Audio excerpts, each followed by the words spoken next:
બાંગ્લાદેશમાં ભડકેલી હિંસાની મોટી અસર ગુજરાતના બજારમાં જોવા મળી છે, જેમાં સુરત ટેક્સટાઇલ ઉદ્યોગમાં તેની સૌથી વધુ અસર જોવા મળી હતી.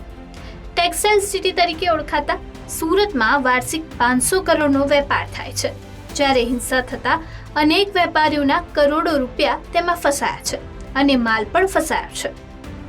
બાંગ્લાદેશમાં આરક્ષણ મામલે હિંસા ભડકી ઉઠી છે અને સમગ્ર બાંગ્લાદેશમાં આ હિંસા ભડકી ઉઠતા તેની અસર અનેક જગ્યાએ જોવા મળી છે, જેમાં ખાસ કરીને સુરત ટેક્સટાઇલ ઉદ્યોગમાં બાંગ્લાદેશની હિંસાની સૌથી વધુ અસર જોવા મળી હતી.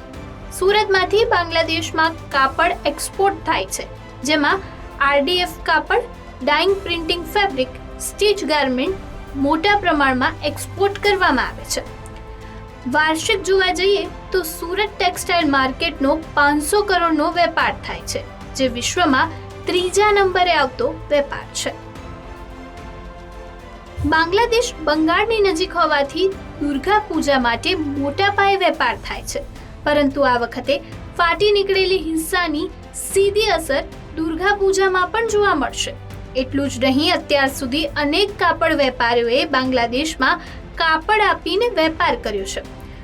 વેપારની અંદર ઉધારમાં કાપડ આપવામાં આવતું હોય છે, જેમાં અમુક દિવસોની શરતે ઉધારમાં કાપડ આપવામાં આવે છે. અત્યાર સુધી અનેક વેપારીઓએ બાંગ્લાદેશમાં આ પ્રકારે ઉધાર વેપાર કર્યો છે, જેથી સુરતના અનેક વેપારીઓના કરોડો રૂપિયા ફસાયા હોવાની આશંકા છે.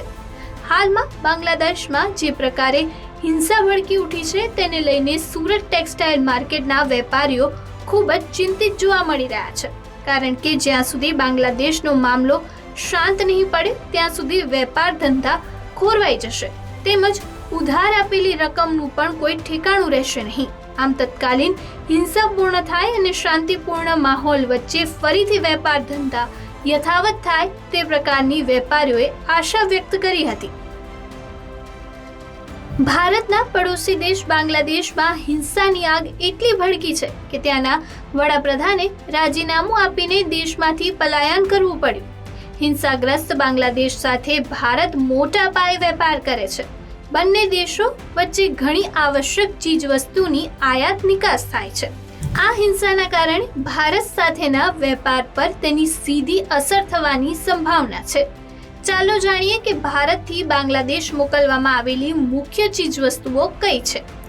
કોટન યાર્ન, પેટ્રોલિયમ ઉત્પાદનો, અનાજ, કોટન ટેક્સટાઇલ અને અન્ય ફેન્સિંગ, કાર્બનિક અને અકાર્બનિક રસાયણો જે ભારતથી બાંગ્લાદેશ મોકલવામાં આવે છે.